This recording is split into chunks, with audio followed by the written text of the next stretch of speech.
তোমা বিনা কে দয়ালো জগৎ সংসারে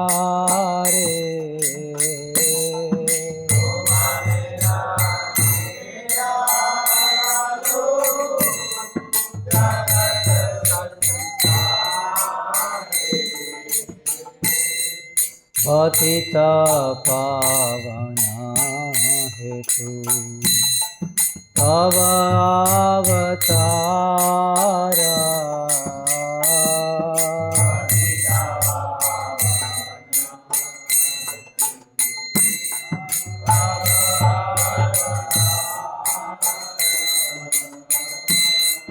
मौसमा पतिता प्रभु न पाइबे आरा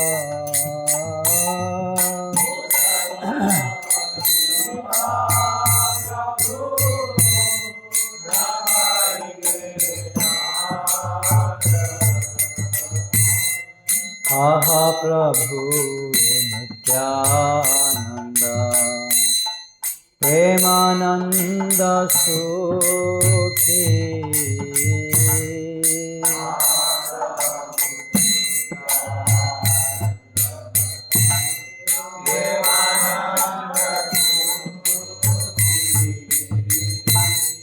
कृपा बरदान करो आमी बड़ दुखी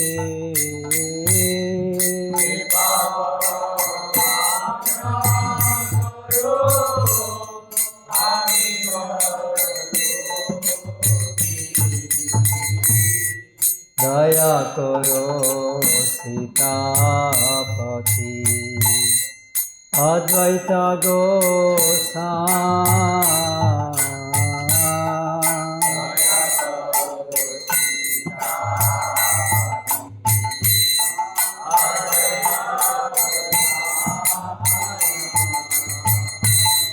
दया करो सीतापति अद्वैत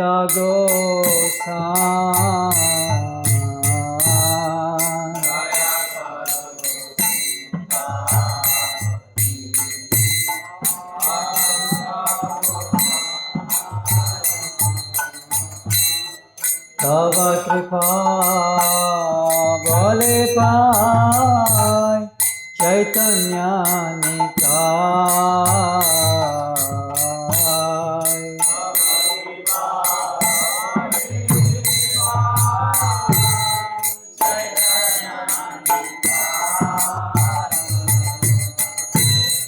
तव कृपा बले पाय चैतन्य निताय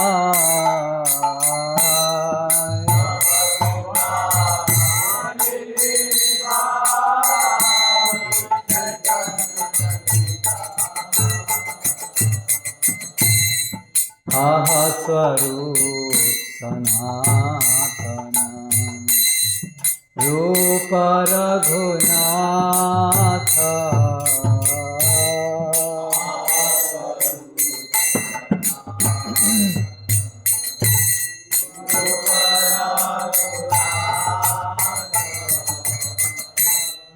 भट जोगा श्री जीवा प्रभु लोकनाथ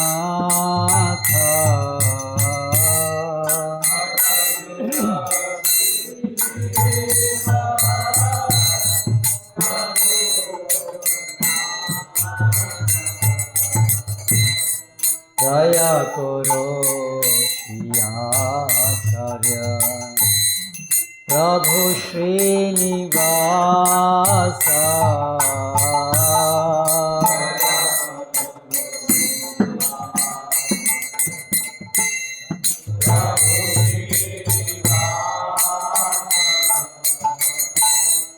रामचंद्र संग मागे नरोत्तम दास।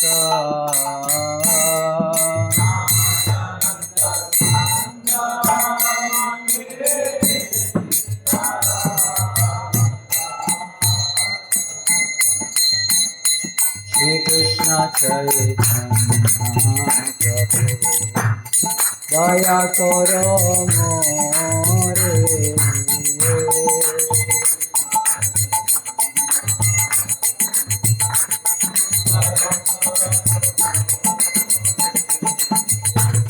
तोमा बिना के दयालु जगत संसारे।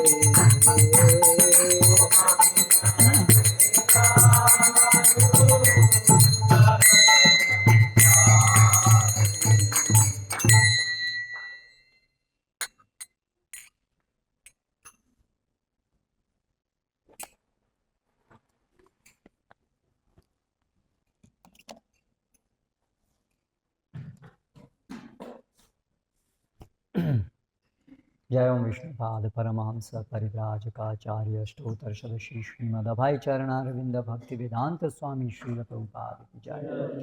जय ओम विष्णुपाद परमहंस परिव्राजकाचार्य स्तोत्र श्री श्रीमद भक्ति सिद्धांत सरस्वती गोस्वामी श्रील प्रभुपाद की जय। अनंत कोटि वैष्णव वृंद की जय। नामाचार्य श्री हरिदास ठाकुर की जय।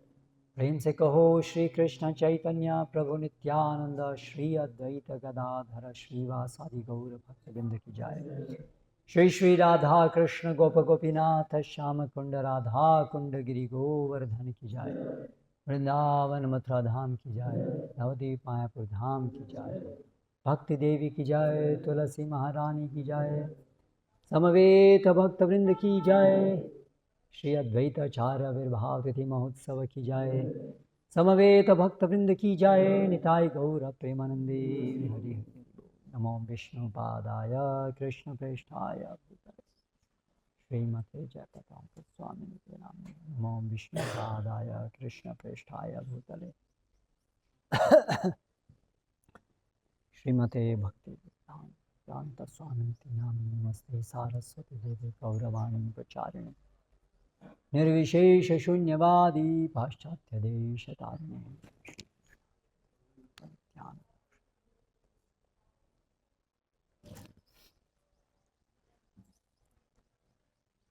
श्री अद्वैत सप्तमी महोत्सव के उपलक्ष्य में हम चैतन्य चरितामृत आदि लीला अध्याय 6 श्री अद्वैताचार्य की महिमाएं, ये अध्याय से श्री अद्वैताचार्य के गुणगान करने का प्रयास करेंगे।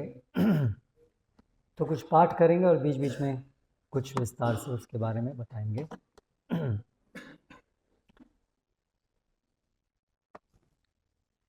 कृष्णदास कविराज गोस्वामी इस अध्याय में जो मंगलाचरण में उन्होंने 2 श्लोकों में अद्वैताचार्य का गुणगान किया था, उसका विस्तार से इस अध्याय में वर्णन करते हैं। वो 2 श्लोक हैं।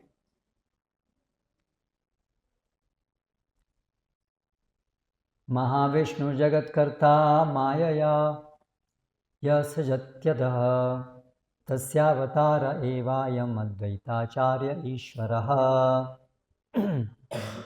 भगवान अद्वैताचार्य महाविष्णु के अवतार हैं, जिनका मुख्य कार्य है माया द्वारा जगत की सृष्टि करना।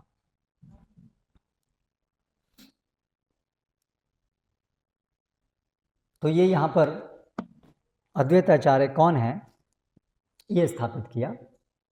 वो महाविष्णु के अवतार हैं। महाविष्णु जिनका मुख्य कार्य माया के द्वारा जगत की सृष्टि करना है। अद्वैतम हरिणाद्वैताचार्य भक्ति शंसनात् भक्तावतारमीशम तमद्वैताचार्यम आश्रये। वे भगवान हरि से अभिन्न हैं, अतएव वे अद्वैत कहलाते हैं। और वे भक्ति संप्रदाय का प्रसार करते हैं, अतः वे आचार्य कहलाते हैं। वे भगवान हैं और भगवान के भक्त अवतार हैं। इसलिए मैं उनकी शरण ग्रहण करता हूँ। उनका नाम अद्वैत और आचार्य क्यों है, इसका वर्णन किया। हरिणा अद्वैतात,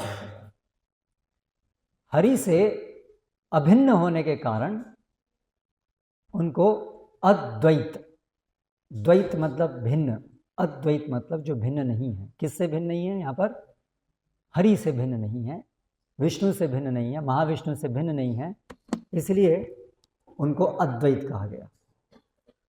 और आचार्य क्यों कहा गया? आचार्यम भक्ति शंसनात्, किस कारण से? भक्ति का प्रचार करते हैं, इसलिए उनको आचार्य कहा गया। क्योंकि आचार्य की परिभाषा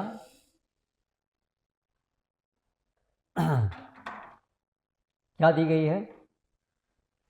आचिनोति यह शास्त्रार्थम आचार्य स्थापयत्यपि स्वयं आचरते यस्मात् आचार्य तेन कीर्तितः। जो शास्त्रों का विश्लेषण करते हैं, उस शास्त्र के ज्ञान को अन्यों के आचरण में स्थापित कराते हैं और स्वयं भी शास्त्र के अनुसार आचरण करते हैं, उनको आचार्य कहते हैं। तो महाविष्णु के अवतार हैं जिनको सदाशिव भी कहते हैं। तो अद्वैताचार्य वो सदाशिव ही हैं। सदाशिव महाविष्णु के अवतार हैं और वही चैतन्य लीला में भक्ति का प्रचार करने जब आते हैं तब उनको अद्वैत आचार्य कहते हैं।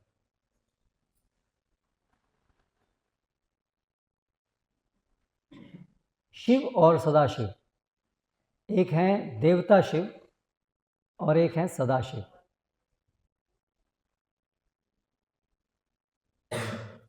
जो ब्रह्म ज्योति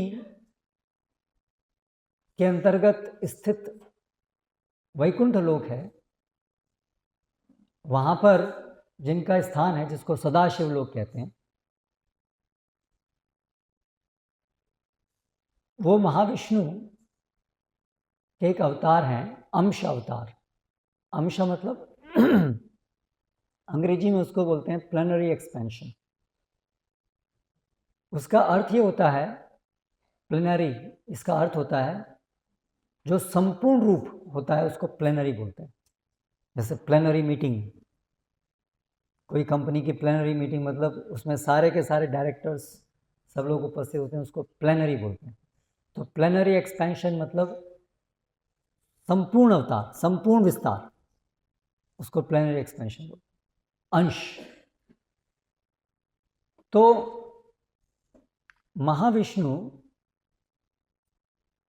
जो जिनकी स्थिति, जिनका स्थान जो है कारणोदकशाय विष्णु, कारण समुद्र में है, लेकिन जो तीनों गुणों से अतीत हैं और संपूर्ण भगवान की शक्ति से ओतप्रोत हैं, उनके एक विस्तार हैं सदाशिव।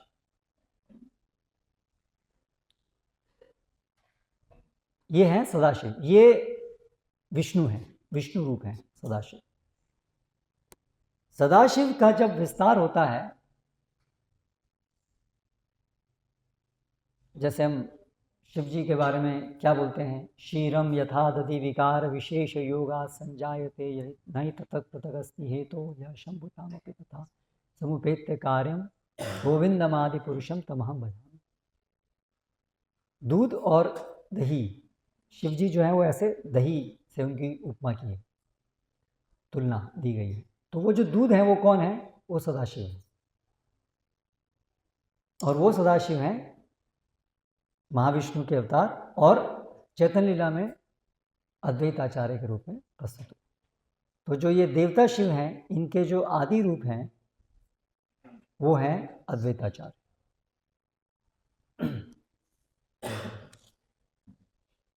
तो जो देवता शिव हैं वो एक गुणावतार है, लेकिन ये जो सदाशिव हैं वो विष्णु तत्व है और उनकी स्थिति ब्रह्म ज्योति में स्थित है। अद्वैताचार्य गोसाई साक्षात ईश्वर यहाँ महिमा न है जीवेर गोचर। तो इसलिए वो साक्षात ईश्वर है, वो साक्षात महाविष्णु है। अच्छा, एक और बात यहाँ कही गई, भक्तावतारम ईशम तम अद्वैताचार्यम आश्रये। भक्तावतारम ईशम, तो हम पंचतत्व के विषय में एक श्लोक है ना, पंचतत्वात्मकम कृष्णम कृष्ण भक्त रूप स्वरूपकम भक्तावतारम भक्ताख्यम नमामि भक्त शक्तिकम। तो भगवान परम सत्य, उनके 5 तत्व जब अवतार के रूप में प्रकट होते हैं वो चैतन्य लीला में होता है। भक्त के रूप में प्रकट होते हैं वो चैतन्य लीला में। सारे भगवत तत्व भक्त के रूप में प्रकट होते हैं। तो पंचतत्वात्मकम कृष्ण भक्त रूप, तो पहले तो भक्त रूप स्वयं रूप, जो भगवान का सबसे पहला स्वयं रूप है, भगवान वृंदावन कृष्ण स्वयं रूप, वो भक्त के रूप में हैं। तो क्या कौन है? चैतन्य महाप्रभु भक्त रूप स्वरूपकम, जो स्वयं रूप भगवान हैं कृष्ण, वृंदावन कृष्ण। और जब उनका विस्तार होता है वृंदावन के अंदर बलराम के रूप में, तो वो स्वरूपकम, वो जो स्वरूप हैं भक्त के रूप में, वो हैं नित्यानंद प्रभु। फिर भक्तावतारम, अवतार तत्व जो भक्त के रूप में आते हैं, जो समस्त अवतारों के स्रोत, समस्त अवतारों के स्रोत जो भक्त रूप में आते हैं, वो हैं भक्तावतारम, अवतार भक्त के रूप में भक्तावतारम, और वो हैं अद्वैताचार्य। इसलिए यहाँ पे बताया भक्तावतारम ईशम। फिर भक्त रूप, भक्ताख्यम, भक्ताख्यम, भक्त के रूप में, नारद मुनि भक्त हैं, भक्त आख्यम। फिर नमामि भक्त शक्तिकम, भगवान की शक्ति जो भक्त के रूप में आते हैं, भगवान की शक्ति गदाधर जो है वो भगवान के अंतरंग शक्ति भक्त के रूप में प्रस्तुत होते हैं। तो इस तरह से 5 तत्व भगवान के स्वयं रूप, उनके प्रथम विस्तार बलराम, अवतार तत्व, शक्ति तत्व और भक्त तत्व, ये 5 तत्व हैं। तो उसमें अद्वैताचार्य जो है अवतार तत्व है, तो इसलिए भक्तावतारम ईशम।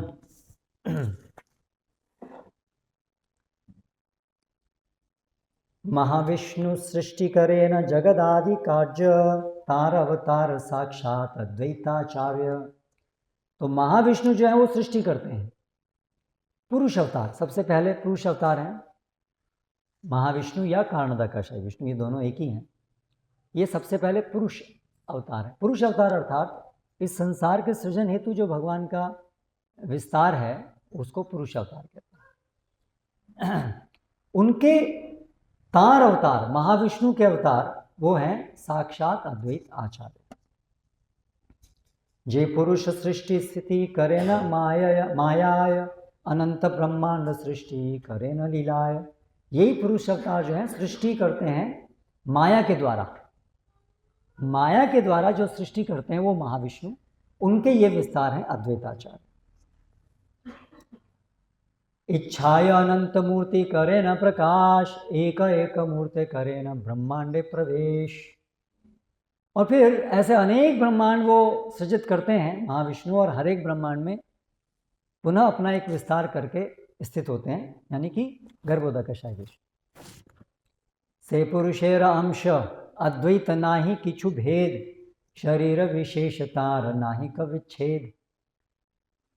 वही पुरुष के ये अंश हैं। किन पुरुष के? महाविष्णु। ना ही किछु भेद, उनसे कोई भेद नहीं है, अद्वैत, इसलिए उनका नाम। शरीर विशेषतार, उनके विशेष एक शरीर है, लेकिन कोई उनसे भेद नहीं है।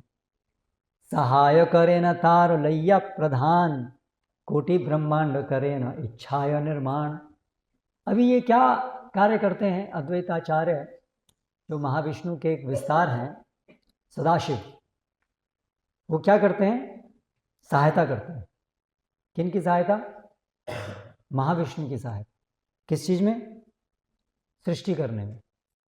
किस प्रकार से सहायता करते हैं, प्रधान, जो भौतिक पदार्थ हैं जिनसे सृष्टि का सृजन होता है, उन प्रधान से लेकर के आगे महत्तत्व इत्यादि जितने भी उपादान होते हैं, भौतिक पदार्थ जैसे एक एक करके रूपांतरित होते हैं, वो जो सारा रूपांतरण जो होता है वो इनकी शक्ति संचारित करने से होता है, सदाशिव की शक्ति संचारित करने से होता है। इस प्रकार से वो महाविष्णु को इस सृष्टि का सृजन करने में सहायता करते हैं।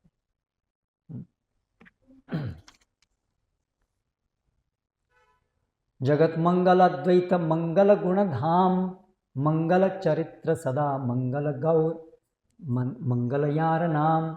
उनका एक और नाम मंगल भी है। क्यों, क्योंकि वो मंगलकारी हैं। जगत मंगल अद्वैत, संपूर्ण जगत का मंगल करते हैं। मंगल गुण धाम, उनका जो स्थान है वो मंगल धाम है, उनका चरित्र मंगल है, इसलिए उनका एक नाम मंगल भी है।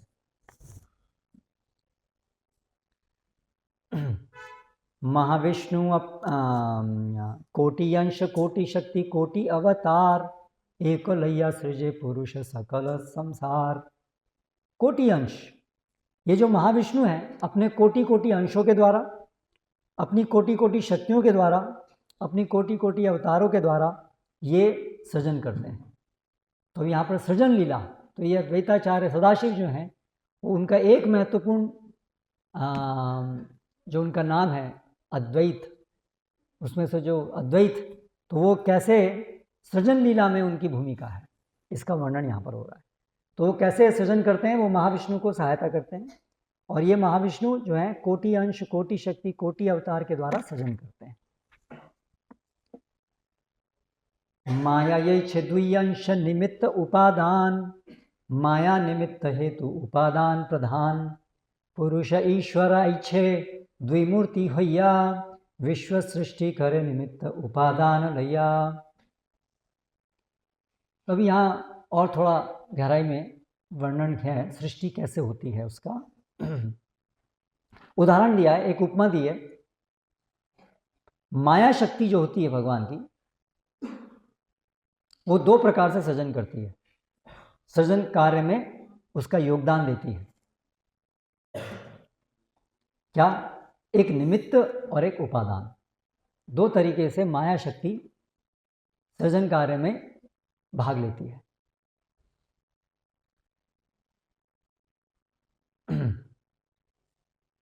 उपादान अर्थात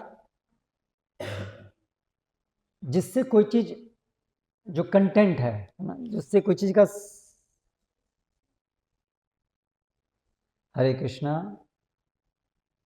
बात मत कीजिए, बात करनी है तो बाहर जाके बात कीजिए, यहाँ पर शांति से सुनिए।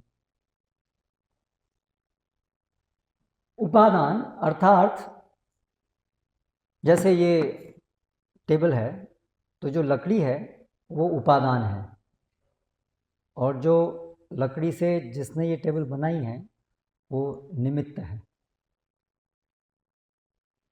तो जो शक्ति संचारित करने वाला है वो निमित्त होता है, और जिस चीज़ की कोई चीज़ बनी होती है वो उपादान होता है। तो इस तरह से माया जो है उसके दो विभाग हैं माया शक्ति के। एक है उपादान, भूमिरापन लवायु खम मनो बुद्धि रे वच अहंकार इत्यम में भिन्ना प्रकृति अष्टधा। तो ये जो अष्ट तत्व हैं ये हैं उपादान। केवल इन उपादान से तो काम नहीं चलेगा, इन उपादानों को रूपांतरित करना होगा। तो वो जो रूपांतरित करने का जो शक्ति है, जिस शक्ति से वो रूपांतरित होते हैं वो निमित्त कहलाता है। तो इस तरह से माया भी निमित्त और उपादान दो भाग में होती है। और उसी प्रकार से जो ये महाविष्णु हैं पुरुष, ये भी इसी प्रकार से दो स्तर पे कार्य करते हैं। एक पुरुषेश्वर ऐसे द्विमूर्ति विश्व सृष्टि करे निमित्त उपादान, ये भी निमित्त और उपादान बन करके कार्य करते हैं। तो जो महाविष्णु स्वयं है वो निमित्त कारण है, और जो अद्वैताचार्य सदाशिव हैं वो उपादान कारण को के भाग में कार्य करते हैं। तो जो माया शक्ति के ऊपर जो दृष्टिपात जो करने का कार्य है, जिससे ये पूरी माया शक्ति स्फुरित होती है, वो कार्य महाविष्णु करते हैं। और जो ये सारे प्रधान इत्यादि तत्व का सारा जो संयोजन जो माया करती है, उसको जो शक्ति प्रदान करने का कार्य वो सदाशिव करते हैं। तो इस तरह से ये महाविष्णु की इस प्रकार से सहायता करते हैं। तात्पर्य में श्रील प्रभुपाद ने बहुत विस्तार से सृजन के पीछे कैसे ये महाविष्णु भगवान का जो ये जो रूप है पुरुष अवतार, यही अंततः निमित्त हैं, और ये उपादान जो भी तत्व हैं वो भी इन्हीं के द्वारा सारे संचालित होते हैं। ये सब विस्तार से पूरा बताया है। और जो सांख्य दर्शन है, निरीश्वरवादी सांख्य दर्शन, जिसमें एक भ्रांत धारणा प्रसारित होती है कि ये भौतिक पदार्थ, इनके अंदर अपनी एक शक्ति है जिसके द्वारा ये अपने आप रूपांतरित होते हैं और ये जगत बन जाता है, ऐसा सांख्य दर्शन कहता है, निरीश्वरवादी सांख्य दर्शन। आधुनिक जो वैज्ञानिक हैं, बहुत कुछ जो ये निरीश्वरवादी सांख्य है, वो उसी का ही काफ़ी भाग जो है आज के आधुनिक वैज्ञानिकों ने लिया है, निरीश्वरवादी सांख्य। तो दोनों की ये एक ही अवधारणा है कि ये भौतिक पदार्थों में ऐसी कोई शक्ति है कि ये अपने आप रूपांतरित हो जाते हैं। जैसे उदाहरण देते हैं, जैसे पानी, जल जो है, सुनामी आती है तो कितनी शक्ति होती है ना, सुनामी, पानी आता है, पानी की लहर के द्वारा शहर के शहर उखड़ जाते हैं, है ना। तो पानी क्या है? जड़ पदार्थ है, लेकिन उसमें शक्ति आती है ना। तो इस तरह से शक्ति जो है वो संपूर्ण रूप से एक भौतिक है। और उसी प्रकार से एक और उदाहरण देते हैं, जैसे कि वर्षा होती है, बारिश होती है तो उसके बाद में अलग अलग वनस्पति उससे उग जाती हैं। या बीज भौतिक है, उस बीज को हम लगाते हैं, उससे एक पेड़ निकल जाता है ना। उससे पेड़ के तना, पत्तियां सब बन जाती हैं, जो पदार्थ हैं सब वो भी बीज से बन जाते हैं। तो इस तरह से ये जो भौतिक पदार्थ होते हैं, इनके अंदर ही ऐसे गुण होते हैं कि इनसे ही अपने आप रूपांतरित हो जाते हैं, बीज से एक पेड़ बन जाता है, ऐसे रूपांतरण हो जाता है। तो इस तरह से अंततः ये भौतिक पदार्थों में अपने आप ऐसे गुण हैं जिससे कि ये रूपांतरित हो जाते हैं। तो उसी प्रकार से ये संपूर्ण जगत जो है, ये भौतिक पदार्थ ही सब कुछ है। भौतिक पदार्थों के अंदर अपने आप ऐसी गुण हैं, ये भौतिक पदार्थों के ही गुण हैं जिनसे कि ये सब रूपांतरण हो जाता है ना। तो एटम है, उस एटम के अंदर इलेक्ट्रॉन, प्रोटॉन, न्यूट्रॉन हैं, और उन्हीं के अंदर ऐसे गुण हैं कि वो जब एक प्रकार के एटम्स मिलते हैं तो उससे अलग अलग फिर हाइड्रोजन मिलने से वाटर बन जाता है, हाइड्रोजन और ऑक्सीजन मिलने से फिर वाटर बन जाता है, और फिर ऐसे ऐसे अपने आप रूपांतरण हो जाता है। ये इसका रूपांतरण होने का कारण क्या है? वो भौतिक पदार्थों के अपने अपने गुण। ये है नटशेल में, संक्षिप्त में, निरीश्वरवाद सांख्य। वो शास्त्रों में जो, मतलब शास्त्रों के आधार पर जो निरीश्वरवादी सांख्य है, उसमें और बहुत सारी सूक्ष्मताएं हैं जो आधुनिक वैज्ञानिक उतनी सूक्ष्मताओं में नहीं जाते हैं। वहाँ पर है कि जो प्रकृति है वही सब कुछ है, और उस प्रकृति के अंदर 25 तत्व हैं। उसमें पुरुष है एक, लेकिन है वो भी एक अंततः भौतिक ही, और एक प्रकृति, उसके अंदर 3 गुण हैं, सतोगुण, रजोगुण, तमोगुण। ये सतोगुण, रजोगुण, तमोगुण जो हैं वो तीनों एक क्या कहेंगे उसको, बैलेंस्ड, एक ऐसी स्थिति में रहते हैं जिसमें कि तीनों समान रहते हैं, है ना। और एक पुरुष है, पुरुष एक्चुअली वो आत्मा का कंसेप्ट वहाँ नहीं है। पुरुष मतलब भोक्ता। तो उसमें एक जब ये जिज्ञासा होती है कि मैं कौन हूं, उस जिज्ञासा के कारण ये जो उसके निकट में उपस्थित 3 गुण हैं, इसमें विक्षोभ हो जाता है, डिस्टर्बेंस हो जाता है। और उस विक्षोभ से फिर ये जो प्रकृति है, तीनों गुणों के विक्षोभ से फिर तीनों गुणों रूपांतरित होते होते ये शरीर बनता है, ये संसार बनता है।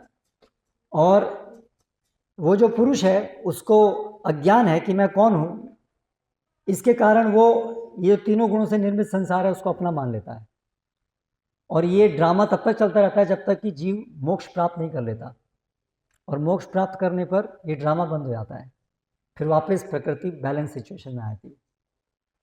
ऐसे सब बहुत जटिल उनकी है कथाएं। लेकिन समस्या ये है कि एक ही पुरुष है, तो एक पुरुष को मोक्ष मिला और दूसरे को नहीं मिला, तो फिर वो कैसे सारे की सारे पूरी की पूरी प्रकृति क्यों बैलेंस में नहीं आ गई, अभी भी क्यों डिसबैलेंस में, ऐसे बहुत सारे प्रश्न। लेकिन सार रूप में कहें तो जो आधुनिक जो विज्ञान है वो भी यही धारणा पे चल रहा है, गलत धारणा पे चल रहा है कि ये भौतिक पदार्थ ही सब कुछ है। वास्तव में भौतिक पदार्थ, जैसे हम मेंडलीव्स केमिकल जो वो है टेबल है उसको स्टडी करते हैं ना, उसमें एक एक अलग अलग एलिमेंट्स हैं, तो फिर हम वहाँ पर व्याख्या करते हैं फेरस आयन, उसके ये गुण हैं। ये गुण क्यों है? क्योंकि वो एटम की संरचना इलेक्ट्रॉन प्रोटॉन की वजह से ऐसी है जिसके कारण उसके अंदर ऐसे गुण हैं, है ना। ऐसी व्याख्या आधुनिक हम लोग करते हैं ना। कोई भी मेटल आप लीजिए, सबके अंदर मेटल है, गैस है, हाइड्रोजन, उसके अंदर ऐसे गुण क्यों हैं वो बताने का हम लोग क्या उसको व्याख्या करते हैं, उसका वो जो इलेक्ट्रॉन प्रोटॉन उनके जो संरचना है, उनका जो आपस में जोड़ है वो इस प्रकार का है जिसके कारण उसके अंदर ऐसे गुण हैं, है ना। लेकिन कोई भी भौतिक पदार्थ के अंदर स्वयं अपने आप में गुण की अभिव्यक्ति या रूपांतरित होने की शक्ति स्वयं अपने आप से नहीं हो सकती। जड़ पदार्थ के अंदर कोई चेतना नहीं है अंततः, इसलिए ये कोई भी रूपांतरण होना उसके लिए कोई एक चेतना की जरूरत है। भौतिक पदार्थ अपने आप से कभी भी चेतना जैसा कार्य करते प्रतीत हो सकते हैं, लेकिन उसके पीछे एक चेतना होती है ना। जैसे ये शरीर है, ये चलता है, लेकिन क्योंकि इसके अंदर चेतना देने वाली आत्मा है इसलिए वो चलता है। अब ये जो आत्मा है वो दिखती नहीं है, इसलिए ये बहुत संभव है ये भ्रांत धारणा होना कि ये शरीर ही चल रहा है। जैसे एक बालक को जिसको बिल्कुल बोध नहीं है, उसने आज तक, अभी तो वैसे बच्चे घोड़ा गाड़ी भी नहीं देखते हैं, बैलगाड़ी भी नहीं देखते हैं, पर अगर किसी ने हमेशा ये देखा हो कि भाई कोई घोड़ा खींचता है गाड़ी, तो अगर उसको अचानक कोई दूर से वो देखे कोई कार जा रही है ना, तो उसको आश्चर्य होगा, ये गाड़ी अपने आप चल रही है, इसको कोई चला नहीं रहा है। लेकिन वास्तव में उसको चलाने वाला एक ड्राइवर है, लेकिन वो दिख नहीं रहा है उसको। तो उसी प्रकार से संसार में जो ये आत्मा है जो उसको चला रही है, और अंत में आत्मा के भी ऊपर परमात्मा है जो ये सब कुछ चला रही है, लेकिन वो दिखते नहीं है, है ना। इसलिए उत्क्रामंतम स्थितम वापि भुंजानम वा गुणान्वितम विमूढ़ा नानु पश्यन्ति पश्यन्ति ज्ञान चक्षुषा। तो वैज्ञानिक क्या है? ये विमूढ़ा नानु पश्यन्ति, जिनको वो दिखते नहीं हैं, उसके पीछे के रूट कॉज नहीं दिखते हैं, है ना।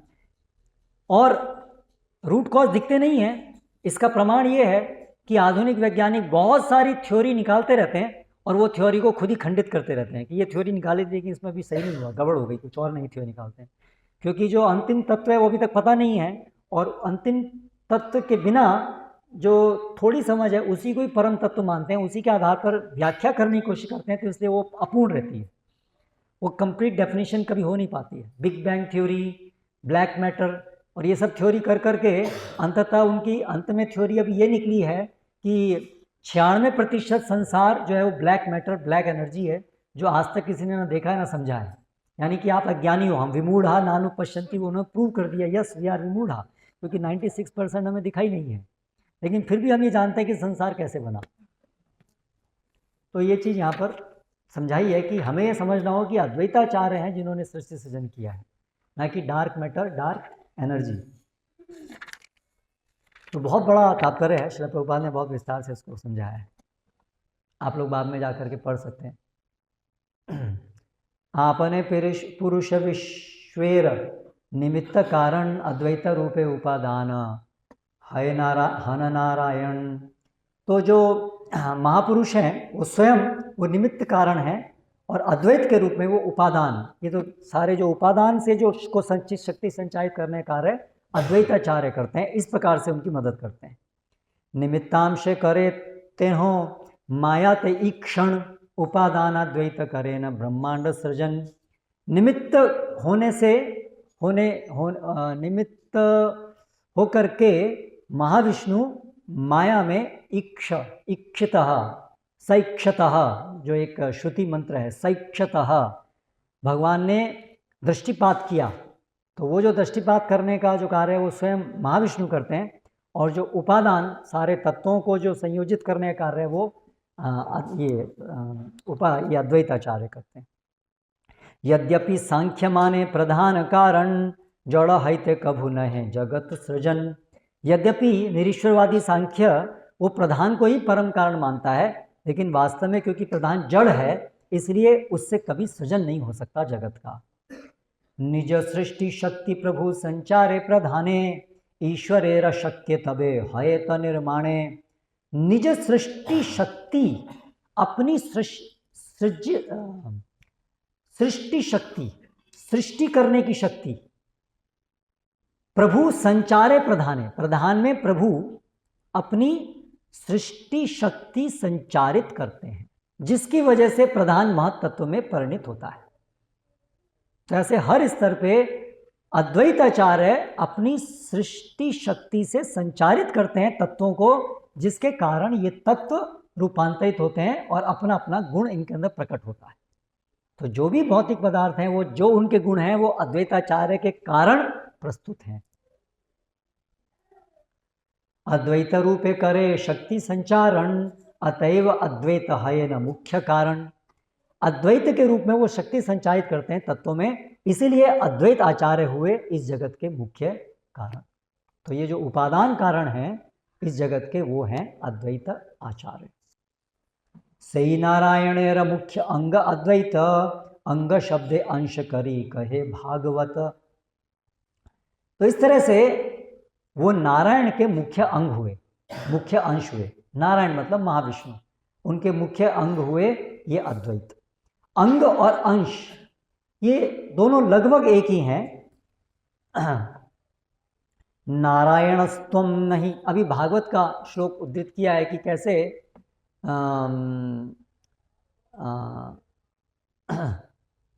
नारायण के अंग के रूप में विष्णु हैं।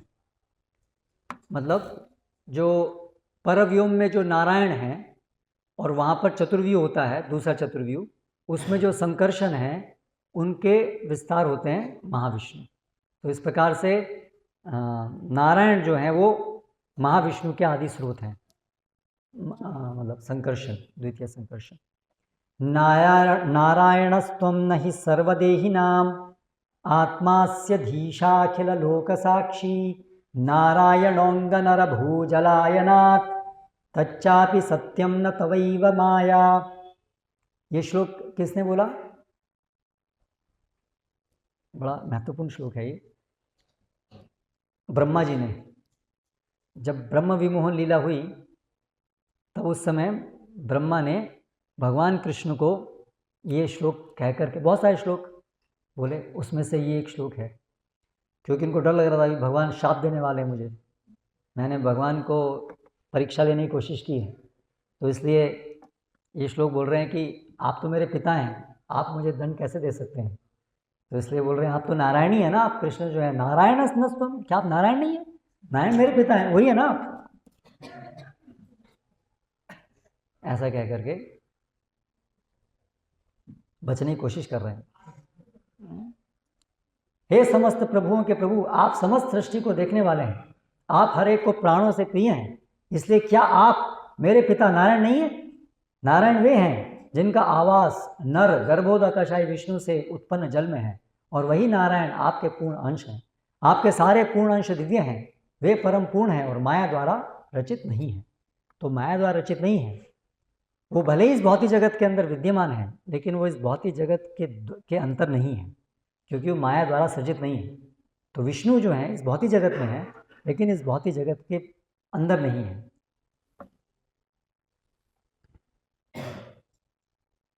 ये चैव सात्विका भावा राजसस्तामसश्चैव मत्त एवेति तान विद्धि न तो हम तेषु ते मयि। ये सब तीनों गुणों से रचित सब चीजें मुझसे आई हैं, लेकिन मैं उनमें नहीं हूं। ईश्वरेर अंग अंश चिदानंदमय माया रस संबंध नहीं, यही श्लोक के कहे। ये श्लोक क्या कहता है? यहाँ पर भागवत का प्रमाण है कि ये माया न तवैव माया, ये आपकी माया के द्वारा संचारित नहीं है। ये रूप, ये नारायण, ये विष्णु। अंश न कही केने कहतार अंश हैते अंग जाते है अंतरंग। तो यहाँ पर अंश क्यों नहीं कह करके अंग क्यों कहा है? क्योंकि अंग में ज़्यादा आत्मीयता है, अंतरंगता है, इसलिए उसको अंग कहा गया है। यहाँ पर महाविष्णुर अंश अद्वैत गुण धाम ईश्वरे अभेद तेई अद्वैत पूर्ण नाम। महाविष्णु के अंश हैं अद्वैत गुणधाम, समस्त गुणों के सागर अद्वैत। ईश्वरेर अभेद, ईश्वर से वो इस प्रकार से अभेद है। महाविष्णु मतलब ईश्वर, इस जगत के सृष्टिकर्ता जो हम सामान्य रूप से बोलते हैं वो महाविष्णु है, ईश्वर जिनको हम बोलते हैं। तो ईश्वर से अभेद है, वो पृथक नहीं है। तेई अद्वैत पूर्ण नाम, इसलिए उनका नाम अद्वैत है। पूर्वयैच्छ कैल सर्व ईश्वरेर विश्वरेर सृजन अवतरी कैल अबे एबे भक्ति प्रवर्तन। वही जो पूर्व में जिन्होंने सर्व विश्व का सृजन किया, वही अभी अवतरित हुए हैं भक्ति प्रवर्तन करने के लिए। भक्ति प्रवर्तन करने के लिए अवतरित हुए। तो ये सब चैतन्य लीला है। चैतन्य लीला में स्वयं रूप, स्वयं भगवान ब्रजेंद्र नंदन वो चैतन्य के रूप में आते हैं और अपने सब पार्षदों के साथ आते हैं। तो उसमें अद्वैताचार्य जो महाविष्णु हैं वो भी आते हैं, बलराम जी भी आते हैं, है ना। अंतरंग शक्ति श्रीमती राधा रानी वो भी आती हैं, और उनके भक्तों में शिरोमणि नारद वो भी आते हैं, और बहुत सारे सब कुछ पूरा गोलोक यहाँ आ जाता है ना। गोलोक वैकुंठ सब कुछ आ जाता है। किस लिए? हमें वहाँ ले जाने के लिए। और हम लोग नहीं जाएंगे, नहीं रहेंगे, ये हमारी समस्या है। जीवन स्थारेला कृष्ण भक्ति करी दान गीता भागवते कैला भक्तिर व्याख्यान। तो जीव निस्तारिल कृष्ण भक्ति करी दान, अद्वैताचार्य के रूप में उन्होंने क्या किया? जीव का उद्धार करने के लिए कृष्ण भक्ति का दान दिया। गीता भागवत कैला भक्तिर व्याख्यान, और गीता भागवत का व्याख्यान करके भक्ति का प्रचार किया।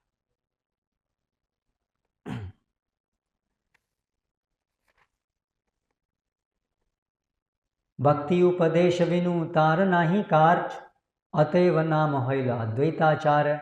भक्ति उपदेश के अलावा उनका और कोई कार्य नहीं है। वो जो अवतार लिए ये भक्ति का उपदेश देने के लिए, इसीलिए उनका नाम है अद्वैत आचार्य। आचार्य का यही काम होता है। आचार्य जो है कोई टाइटल नहीं है, केवल सरनेम। बस हमारे पिताजी, हमारे उनके पिताजी, हम वो आज कभी कोई उनके परंपरा में कोई आचार्य थे तो अभी सबके सब अपने आप से आचार्य नहीं बनते हैं। आचार्य का मतलब जो गीता भागवत का प्रचार करे वही आचार्य। वैष्णवेर गुरु ते हो जगतेर आर्य दुई नाम मिलने हैल अद्वैताचार्य, वो सभी वैष्णवों के गुरु हैं, सभी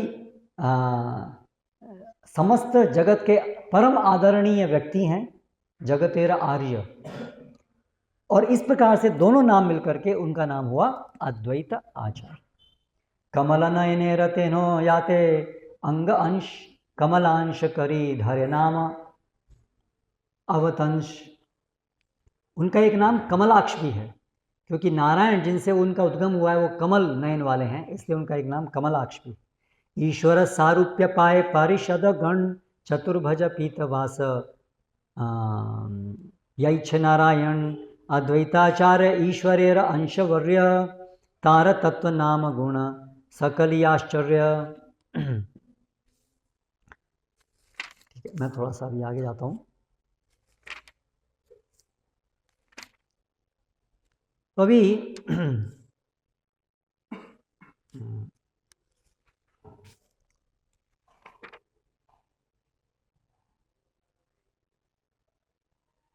अभी चैतन्य महाप्रभु जो हैं उनको गुरु के समान उनका आदर करते थे अद्वैताचार्य का। क्यों? क्योंकि वो माधवेंद्रपुरी के शिष्य थे। माधवेंद्रपुरी के शिष्य ईश्वर और उनके शिष्य चैतन्य महाप्रभु। तो इस प्रकार से वो उनके परम गुरु, उनके गुरु की समान हुए, उनके गुरु के समान हुए, तो इसलिए उनको गुरु के समान आदर देते थे। लेकिन चैतन्य गोसाई के आचार्य करे प्रभु ज्ञान आपना के करे न तान दास अभिमान। लेकिन अद्वैताचार्य हमेशा चैतन्य महाप्रभु को अपना प्रभु मानते थे और अपने को उनका दास मानते थे।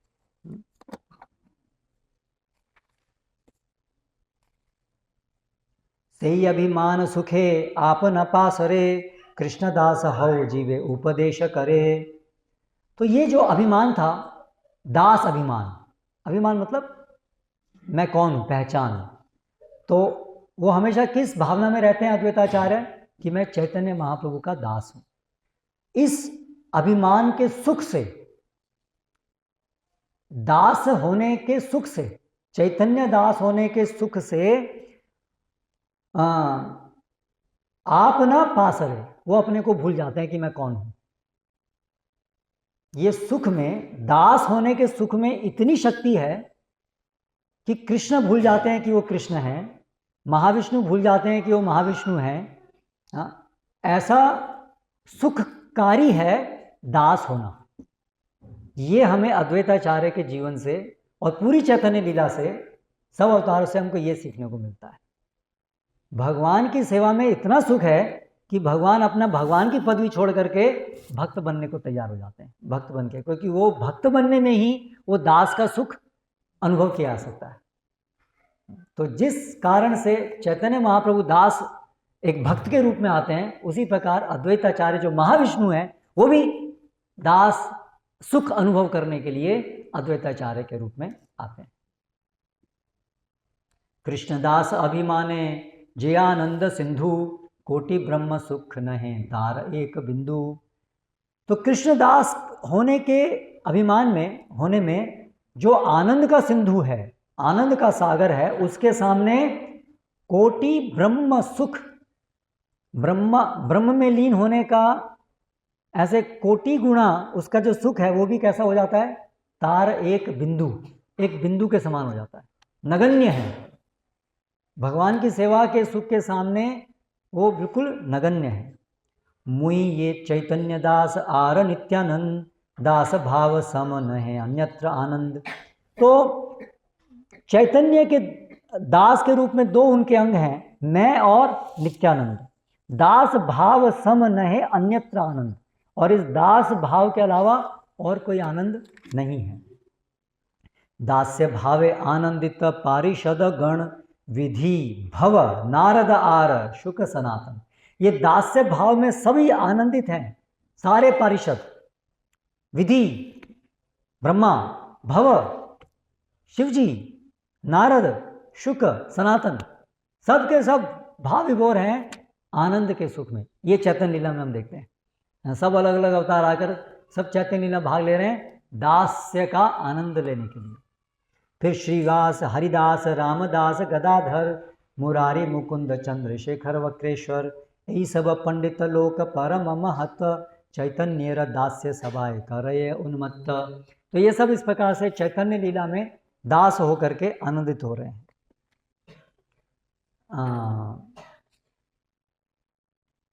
और इनमें सबसे ज्यादा पागल कौन है दास होने में?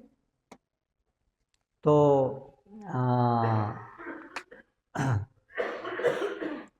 हाँ, तो नित्यानंद प्रभु सबसे ज्यादा उसमें अग्रणी है पागल होने में, इसलिए अवधूत। हाँ, तो सार ये है, यही मत गाय नाचे करे अट्ठास, लोके उपदेश हो चैतन्य दास। तो ये जो अद्वैताचार्य हैं ये सबको क्या सिखाने आए हैं? वो गाते हैं, नाचते हैं, हंसते हैं और सारे लोगों को, सब लोगों को, सब समस्त लोक में क्या उपदेश देते हैं? हो चैतन्य दास, सब चैतन्य महाप्रभु के दास बनो। महाविष्णु, समस्त ईश्वर, वो सब इस दास भावना, भगवान की दास भावना को अंगीकार करके हमें ये सिखाने आते हैं कि आप भी दास होइए। दास तो नहीं, लेकिन हम भूले हुए हैं, इसलिए उसको याद करिए और भगवान की सेवा में लगिए। तो ये जो अद्वैताचार्य, ये समस्त चैतन्य लीला में उन्होंने हुंकार करके, तुलसी दल दे करके चैतन्य महाप्रभु को बुलाया, भगवान आप ये कलयुग में ये प्रेम प्रसरण कीजिए, है ना। तो इसलिए अद्वैताचार्य चैतन्य महाप्रभु को लेके आए और चैतन्य लीला में भाग लेकर के उन्होंने ये जो संकीर्तन आंदोलन है इसको प्रवाहित किया। इसलिए हमने पढ़ा कि आपके द्वारा हम चैतन्य और नित्यानंद प्रभु को प्राप्त कर सकते हैं। तो इसलिए अद्वैताचार्य जो हैं वो हम सब के लिए चैतन्य महाप्रभु को यहाँ लेके आते हैं। हरे कृष्णा। श्री अद्वैताचार्य आविर्भाव तिथि महोत्सव की जय। श्री अद्वैताचार्य की जय। हरे कृष्ण प्रभुपाद की जय।